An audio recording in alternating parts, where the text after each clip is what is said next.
प्रधानमंत्री नरेंद्र मोदी को का 15 मई को यूरोप का दौरा रहने वाला है। यूएई जाने का भी उनका कार्यक्रम रह सकता है। पश्चिम एशिया में जारी संकट के बीच प्रधानमंत्री के यूएई दौरे पर जाने की संभावना यहां पर जताई जा रही है। सूत्रों के हवाले से खबर सामने आई है। प्रधानमंत्री मोदी ने यूएई को यूरोप दौरे में अंतिम समय में शामिल किया है।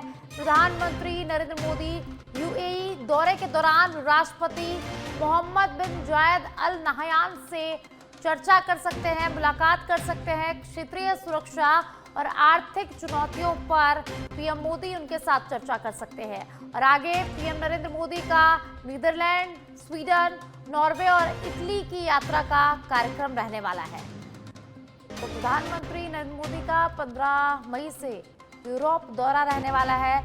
यूएई जाने का भी उनका कार्यक्रम रह सकता है। पश्चिम एशिया में जारी संकट के बीच पीएम मोदी ने यूएई के दौरे को अंतिम में शामिल किया है।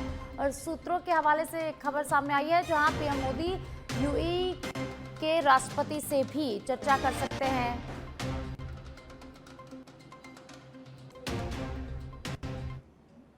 शुभेंदु अधिकारी के पीए की हत्या के मामले में बड़ी अपडेट सामने आई है, जहां उत्तर प्रदेश से गिरफ्तार हुए हैं 3 शूटर। पीए चंद्रनाथ रथ की हत्या 6 मई की रात को हुई थी और अब पुलिस ने कार्रवाई करते हुए 3 शूटर्स को यहां पर गिरफ्तार कर लिया है। बाइक सवार हमलावरों ने उन पर ताबड़तोड़ फायरिंग कर उनकी हत्या कर दी थी। तीनों गिरफ्तार बदमाशों को कोलकाता ले जाया गया है और अब उनके खिलाफ आगे की कार्रवाई की जाएगी। तो आपको बता दें कि पश्चिम बंगाल के मुख्यमंत्री शुभेंदु अधिकारी के पीए की हत्या कर दी गई थी। 6 मई को बाइक सवार बदमाशों ने ताबड़तोड़ फायरिंग कर उनकी हत्या कर दी थी और अब पुलिस ने इस पूरे मामले में बड़ी सफलता हासिल की है। उत्तर प्रदेश से 3 शूटर्स को यहां पर गिरफ्तार कर लिया गया है और उन्हें कोलकाता ले जाया गया है।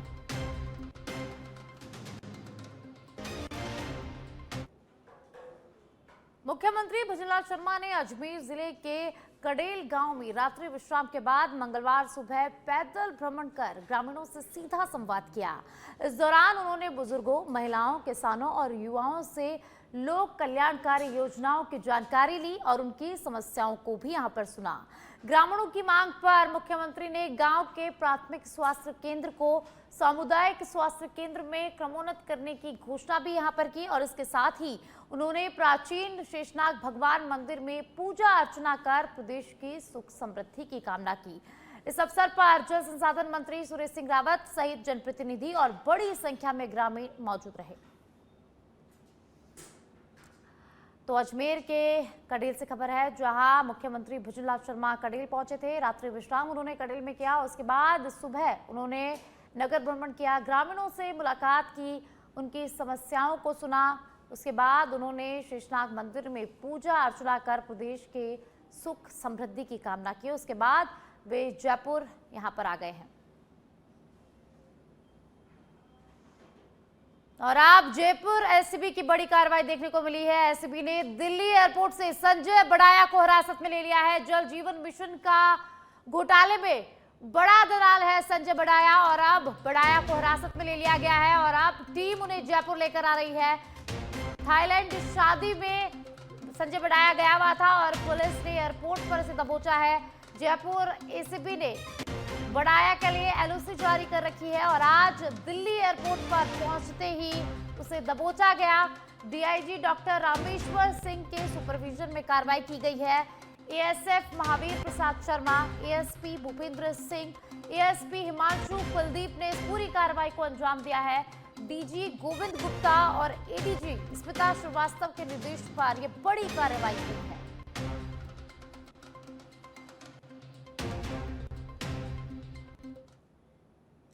और अब खबर कोटा से है, जहां शिक्षा एवं पंचायती राज मंत्री मदन दिलावर का आज जन्मदिन है और कोटा में उनका जन्मदिन बड़े ही धूमधाम से मनाया जा रहा है। इस मौके पर उनके कोटा स्थित निवास पर भाजपा कार्यकर्ताओं और समर्थकों का सुबह से ही बधाई देने के लिए तांता लगा रहा। मंत्री दिलावर ने दिन की शुरुआत पत्नी के साथ हवन पूजन और हनुमान चालीसा पाठ से की और बालाजी मंदिर में दर्शन किए। इसके बाद उन्होंने स्वच्छकार महिलाओं का सम्मान कर उन्हें वस्त्र भेंट किए और आशीर्वाद भी लिया। साथ ही गौ माता का पूजन कर गायों को चारा भी उन्होंने खिलाया है। तो शिक्षा मंत्री मदन दिलावर का आज जन्मदिन है और आज सुबह से ही कार्यकर्ताओं का तांता लगा हुआ है उन्हें बधाई देने के लिए। तो आपको बता दें कि अपने कोटा निवास पर मंत्री दिलावर है, जहां उन्होंने दिन की शुरुआत पूजा अर्चना के साथ की। और अब खबर जयपुर से है, जहां उच्च न्यायालय से अध्यापक भर्ती 2022 अभ्यर्थियों को बड़ी राहत मिली है। अधिक अंक आने वाले याचिकाकर्ताओं के पक्ष में फैसला आया है। लेवल 2 भर्ती मामले में हाईकोर्ट ने नौकरी देने के आदेश दिए हैं। चयनित अभ्यर्थियों से ज्यादा अंक वालों को नियुक्ति मिलेगी। सुनवाई के दौरान कोर्ट में प्रतिवादी को फटकार भी लगाई है। भर्ती प्रक्रिया की विसंगतियों पर कोर्ट ने नाराजगी जताई। एक्सपर्ट्स की जांच कर कार्रवाई के निर्देश यहां पर दिए हैं। अधिवक्ता आनंद शर्मा और अरविंद शर्मा ने पैरवी की। देवेंद्र शर्मा लंबे समय से मुद्दा उठा रहे थे और अब फैसले के बाद अभ्यर्थियों में खुशी की लहर देखी जा रही है।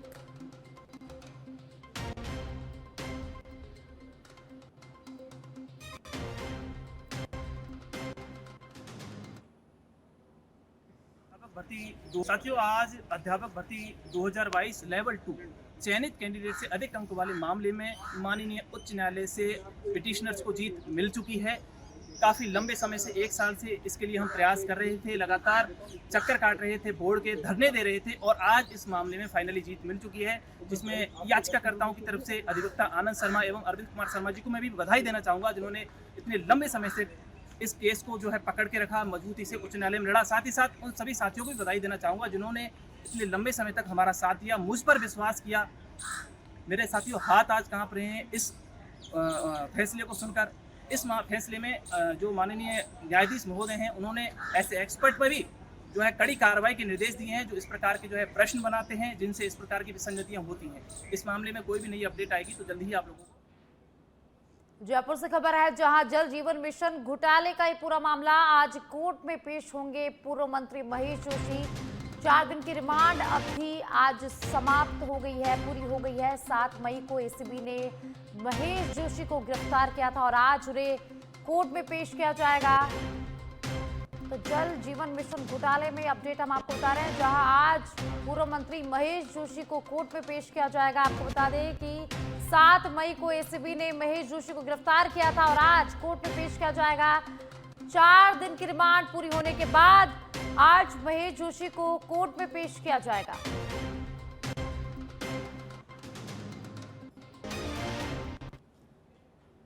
और इसी बीच झुंझुनू से बड़ी खबर सामने आ रही है, जहां मंडरेला में पुलिस टीम पर हिस्ट्री शीटर ने जानलेवा हमला किया है। मंडरेला थाने के पुलिस कर्मियों को गाड़ी से कुचलने का प्रयास किया गया। झुंझुनू जिले के मंडरेला थाना इलाके के धतरवाला गांव की पूरी घटना है, जहां हिस्ट्री शीटर ने पुलिस वालों पर जानलेवा हमला किया है। विशेष अभियान के तहत बदमाशों पर कार्रवाई करने यहां पर पुलिस पहुंची थी और इसी दौरान हमला किया गया। धतरवाला गांव के बदमाश अंकित उर्फ मेंटल के घर पर पुलिस गई थी। पुलिस को देखकर अंकित उर्फ मेंटल ने भागने की कोशिश भी की और घर में मौजूद सूरजगढ़ थाने का हिस्ट्री शीटर फिल्मी स्टाइल में यहां पर भागा है। हिस्ट्री शीटर प्रीतम उर्फ ढीलिया ने पुलिस कर्मियों पर गाड़ी चढ़ाने का प्रयास किया। पुलिस की गाड़ी को टक्कर मारकर 2 अन्य साथियों के साथ प्रीतम यहां पर भाग गया। पुलिस ने कई गांवों में पीछा करते हुए 4 बदमाशों को अब गिरफ्तार कर लिया है।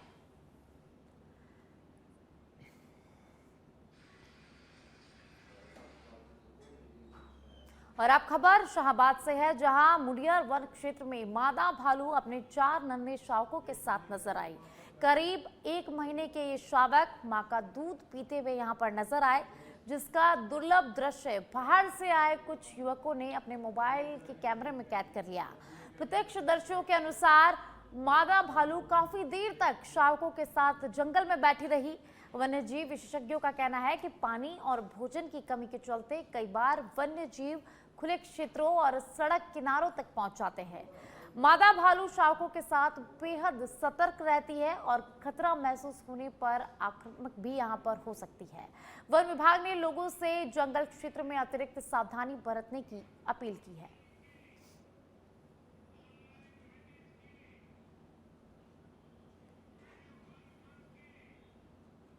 धौलपुर से खबर है, जहां धौलपुर जिले के सर मथुरा क्षेत्र में आंगई थाना पुलिस ने वारदात की फिराक में घूम रहे एक बदमाश को गिरफ्तार कर बड़ी सफलता हासिल की है।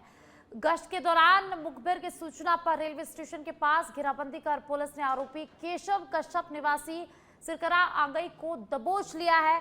तलाशी के दौरान उसके कब्जे से एक अवैध देसी कट्टा, 315 बोर और एक जिंदा कारतूस बरामद किया गया है। थाना प्रभारी कृपाल सिंह के नेतृत्व में हुई इस कार्रवाई के बाद पुलिस आरोपी से अवैध हथियार के स्रोत और संभावित वारदात को लेकर गहन पूछताछ कर रही है।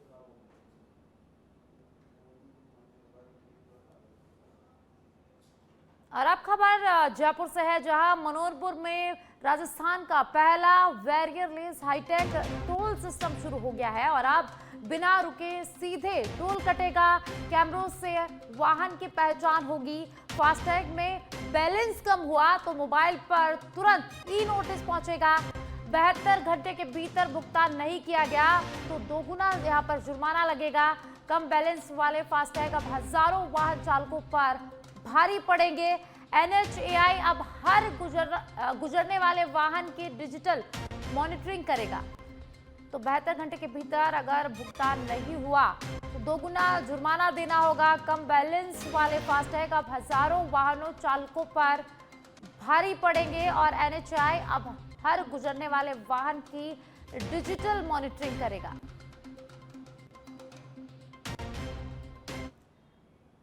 और अब खबर सुमेरपुर से है, जहां तखतगढ़ थाना क्षेत्र के खचरियावास गौरव पथ इलाके में शराब के नशे में हुए विवाद के बाद जानलेवा हमले का मामला सामने आया। पीड़ित मुकेश कुमार मीणा ने रिपोर्ट दर्ज कर आरोप लगाया है कि 8 मई की रात रमेश कुमार मीणा ने फोन पर गाली गलौज और जान से मारने की धमकी दी थी। इसके बाद अगले दिन आरोपी अपने साथियों के साथ बोलेरो गाड़ी में मुकेश की तलाश करता रहा और बाद में लोहे के सरिया और रोड लेकर उसके घर पहुंचकर तोड़फोड़ और हमला भी किया। इसके बाद नेशनल हाईवे 325 पर स्थित एक पंचर दुकान के पास भी आरोपियों ने 4 लोगों पर हमला कर दिया, जिसमें बाबूलाल, जितेंद्र, मांगीलाल और पूराराम गंभीर रूप से घायल हो गए। गंभीर घायलों में से 2 को अहमदाबाद रेफर कर दिया गया है, जिनमें एक की हालत चिंताजनक बताई जा रही है। पुलिस ने मामला दर्ज कर जांच शुरू कर दी है, लेकिन अब तक किसी आरोपी की गिरफ्तारी नहीं होने से परिजन नाराज है और पुलिस पर लापरवाही के यहां पर आरोप लगाए जा रहे हैं।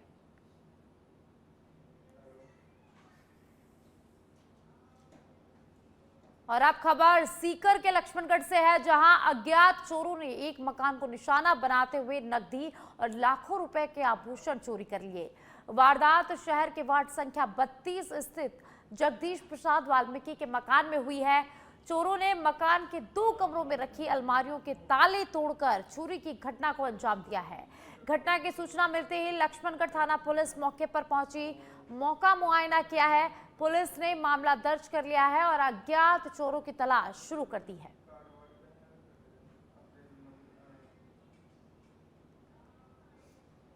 और अब खबर झुंझुनू के पिलानी से है, जहां शराब को लेकर शुरू हुआ विवाद हिंसक बवाल में बदल गया। जानकारी के अनुसार शराब नहीं मिलने से नाराज युवकों ने कैंपर गाड़ी शराब ठेके में घुसाकर जमकर यहां पर तोड़फोड़ की। इसके बाद ठेकेदार पक्ष के लोग आरोपियों के गांव घुमनसर कला पहुंचे, जहां दोनों पक्षों में मारपीट और तोड़फोड़ हुई। इस दौरान 12 साल की बच्ची कैंपर की चपेट में आ गई, जिससे वह गंभीर रूप से घायल हो गई है। बच्ची को जयपुर के जयकलोन अस्पताल में भर्ती कराया गया है। पुलिस ने दोनों पक्षों की FIR दर्ज कर मामले की जांच शुरू कर दी है।